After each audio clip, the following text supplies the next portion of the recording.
আমরা দেখে নিই আজকের ম্যাচের হাইলাইটস, কিভাবে ম্যাচ গড়িয়েছে, কিভাবে গোলগুলো হয়েছে। শুরুটায় খুব ভালো একটা আক্রমণ ছিল মোহনবাগানের, এটা শটটা অনেক আস্তে হয়ে গেছিলো। তারপর এই যে গোলটা এলএফসি করলো, চমৎকারভাবে গোল করলো কিন্তু আমাদের রাহুল।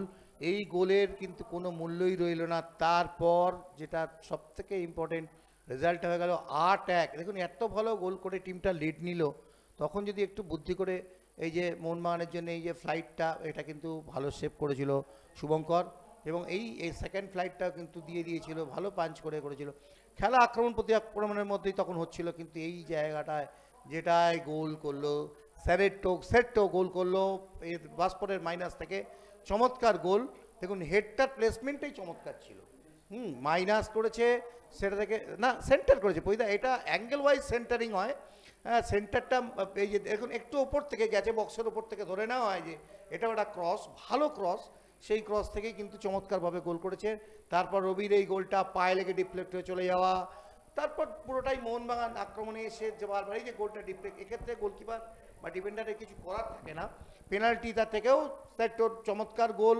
এবং আমি বলবো যে গোলটা বাঁ দিকে দেখিয়ে ডান দিকে প্লেসমেন্ট, এক্ষেত্রে মোহনবাগানের যথেষ্ট, এই যে সালাউদ্দিনের যে গোলটা, ও ফার্স্ট পোস্টটা ফাঁকা দেখে নিয়েছিল, চমৎকার কাভারিং, আউটসাইড দেন ফিনিশ, অর্থাৎ খুব ভালো জায়গায় দেখে নেওয়া। সেম সুযোগ কিন্তু সালাউদ্দিন বেজি, এটা অনেক বাইরে চলে গেল, অর্থাৎ আগেরটা করলো এক্ষেত্রে না, এক্ষেত্রে মাইনাসটাও খুব চমৎকার ছিল, কিন্তু এখানে ভালো একটা ডিফেন্ডিং দেখলাম। এই রবি এই সেন্টারটাও কিন্তু গতির সাথে অ্যাডজাস্টমেন্ট করে আসতে পারলো না, সেট তো ছিল।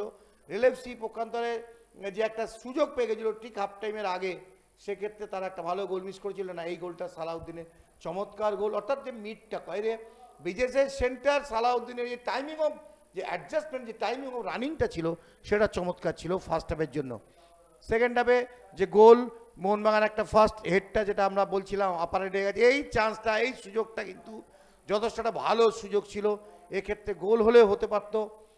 এই যে বাসফোর্ডের, এই যে আমি একটু আগে বলছিলাম যখন পরিদা বলছিলেন যেন এলেন একদম কপি বুক লেখা পাস, ডান দিক থেকে বাঁ দিকে এলেন, ছোট্ট রাখলেন, এবং হেডটা করার সময় দেখে নিয়েছে গোলকিপার কোন পোস্টে ছিল, মাঝখানে ছিল, ভালো প্লেসমেন্ট, গোল হয়েছে। এটাও একটা ভালো মাইনাস, রিটার্ন বল এলো সেখান থেকে, এই যে সেন্টার, এটাও একটা আগের মতোই মিস হয়ে গেল।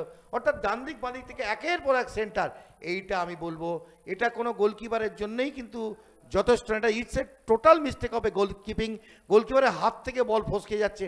এই ধরনের ম্যাচে টিম যখন তোমার উপর ডিপেন্ড করে তোমাকে পরিবর্তন হিসেবে নামিয়েছে, সেই জায়গাটা এটা একটা সুযোগ এসে গেছিলো, সেই জায়গায় তোমাকে অনেক বেশি পুরো দেখাতে হবে। বলতেই কিন্তু খেলা শেষ হয়ে গেল এইভাবেই।